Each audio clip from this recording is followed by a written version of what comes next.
Hello students, I Rahul welcome you to my YouTube channel Technotech Vidya. आज जो हम आपके लिए टॉपिक लेकर आए हैं वो है किरचॉफ्स लॉ। किरचॉफ्स लॉ को डिफाइन करना और समझना शायद बहुत इजी है, बट मुश्किल होता है उसे एग्जीक्यूट करना। किरचॉफ लॉ को एग्जीक्यूट करने के लिए आपको ज़रूरत होती है बहुत सारी प्रैक्टिस की। सो इस वीडियो में हम आपको बताएंगे how to define Kirchhoff's law, how to implement it in a circuit with an example. So let's not delay the video further and go to the topic.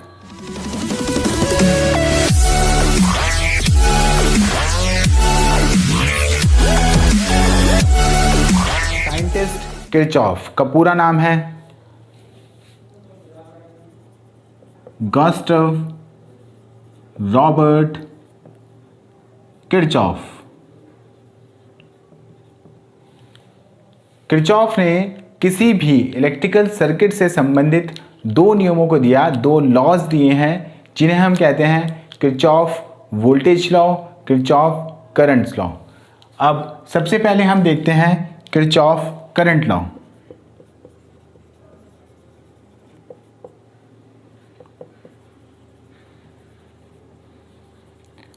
इसको शॉर्ट में KCL भी कहा जाता है। KCL को डिफाइन करने के लिए हम एक सर्किट को ड्रॉ करते हैं जिससे हम अच्छे से समझ पाएं कि कैसे हम KCL को डिफाइन करते हैं।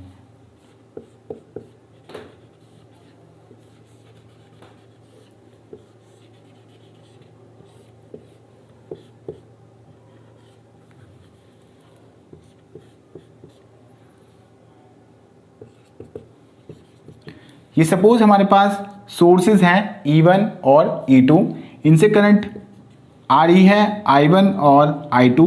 ये एक नोड है जहाँ पर ये आकर मिल जाती हैं।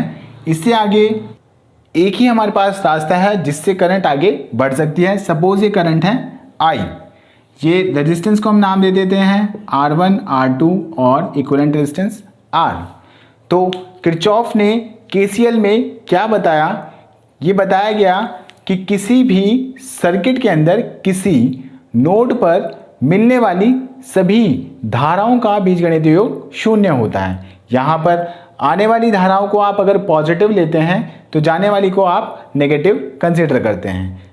सो इसको हम डिफाइन इंग्लिश में कैसे करते हैं, the algebraic sum of current meeting at a point is 0। Simple, यहां पर जितनी भी करंट मिल रही है इस नोड पर उनका एल्जेब्रिक सम 0 होगा। कैसे, सपोज यहां से I1 आ रही है, यहां से I2 आ रही है, तो ये इनकमिंग करंट है। तो इनकमिंग करंट को हम अगर पॉजिटिव लेते हैं तो I1 प्लस I2, और इस नोड से जो जाने वाली करंट है वो है I, तो इसको हम नेगेटिव कंसीडर करेंगे, I इज इक्वल टू 0। यानी कि इस नोड पर सभी करंट जितनी भी यहाँ पर मिल रही हैं उनका जो एल्जेब्रिक सम है उसको क्या कहते हैं, हम 0 के इक्वल रखते हैं। तो इसको स्टेटमेंट को ये सेटिस्फाई करता है। दूसरे तरीके से हम इसको डिफाइन कर सकते हैं, वो कैसे हैं कि किसी भी इलेक्ट्रिकल सर्किट में किसी नोड पर आने वाली धाराओं का बीजगणितीय योग, आने वाली धाराएं कौन कौन सी है, I1 और I2, ये यहाँ इस नोड से जाने वाली धारा के बीजगणितीय योग के बराबर होता है। देखिएगा सेकंड जो स्टेटमेंट है that is the algebraic sum of incoming current towards a node is equal to the algebraic sum of current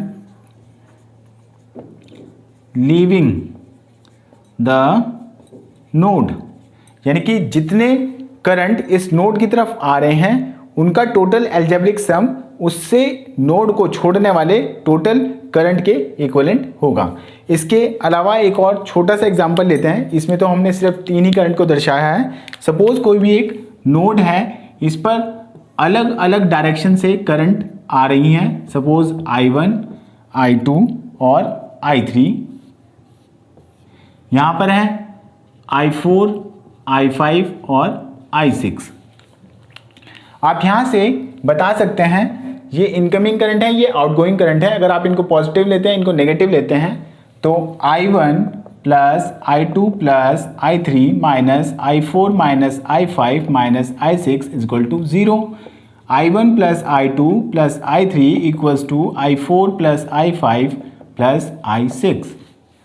तो यहाँ से ये वाली स्टेटमेंट इस इक्वेशन से सेटिस्फाई हो जाती है और ये वाली स्टेटमेंट इस वाली इक्वेशन से सेटिस्फाई हो जाती है। यहाँ पर सिंपल इससे आप इसे आगे और एक्सप्लेन कर सकते हैं I equals to I1 plus I2। तो सिंपल आपने देखा कैसे आप KCL को डिफाइन कर सकते हैं। नेक्स्ट हमारे पास है Kirchhoff voltage law.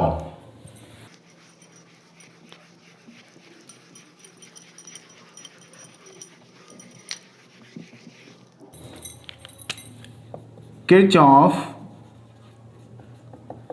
Voltage law, इसको आप KVL भी कहते हैं शॉर्ट में।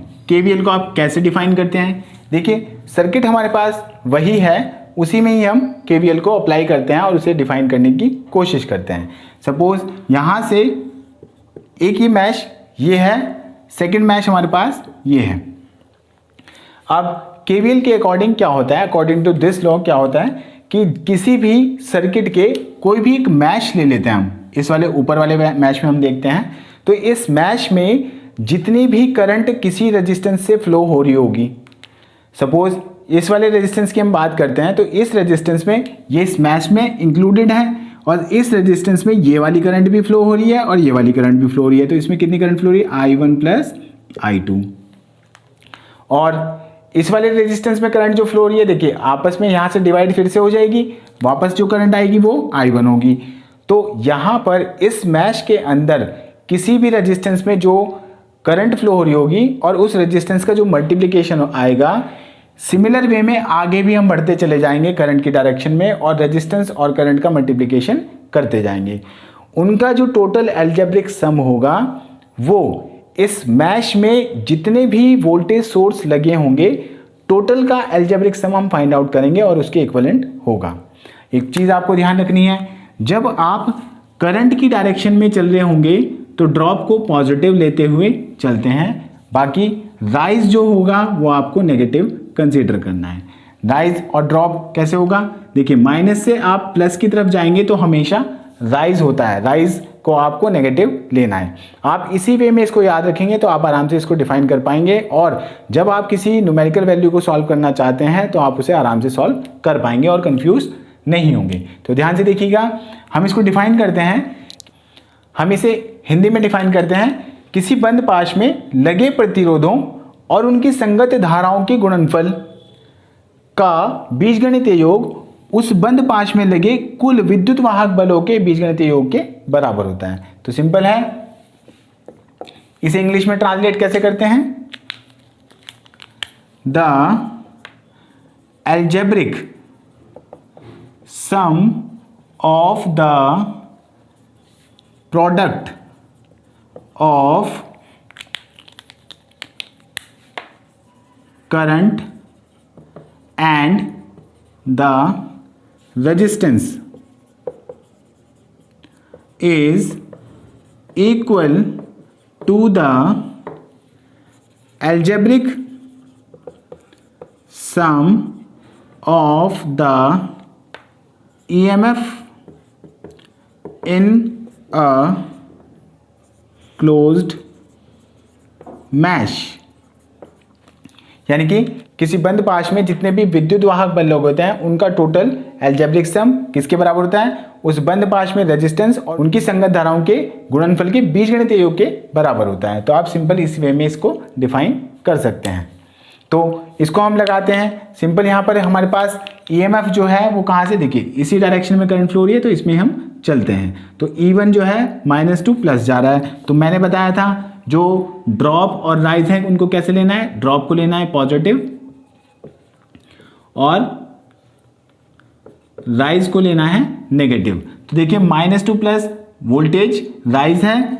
हम इस बंद पाश में, इस मैश में किरचॉफ का वोल्टेज लॉ लगाते हैं। तो ये जो करंट की डायरेक्शन हमने शो की है वो है एंटी क्लॉकवाइज इस बंद पाश में। तो यहाँ से हम देखते हैं -2 प्लस ये राइज है, तो इसको लेंगे E1 plus I1 plus I2। यहाँ पर इस रेजिस्टेंस की करंट है और ये रेजिस्टेंस कितना है R प्लस वापस इसी मैश में घूम के आना है हमें। तो यहाँ R1 है, ये I1 है, तो R1 I1। अब जब हम इसको किसके को लिखेंगे 0 के, और यहाँ से इक्विवेलेंट जो निकालेंगे E1 इक्वल्स टू हो जाएगा I1, ये I1 कॉमन आ जाएगा, R plus R1 plus I2 into R। Equation number 1 हो गई है। सिमिलर वे में हम इसको सेकेंड लूप में अप्लाई करते हैं, सेकेंड मैश में अप्लाई करते हैं। जब इसमें अप्लाई करेंगे तो यहाँ से हम चलना स्टार्ट करते हैं और ये जो डायरेक्शन करंट की है वो क्लॉकवाइज डायरेक्शन है। तो यहाँ से माइनस से प्लस ये राइज है, तो -E2 equals to I1 plus I2 into R plus फिर ये आगे घूम के चलते हैं तो हमारे पास रेजिस्टेंस आता है R2 और जो करंट है वो है I2, R2 I2।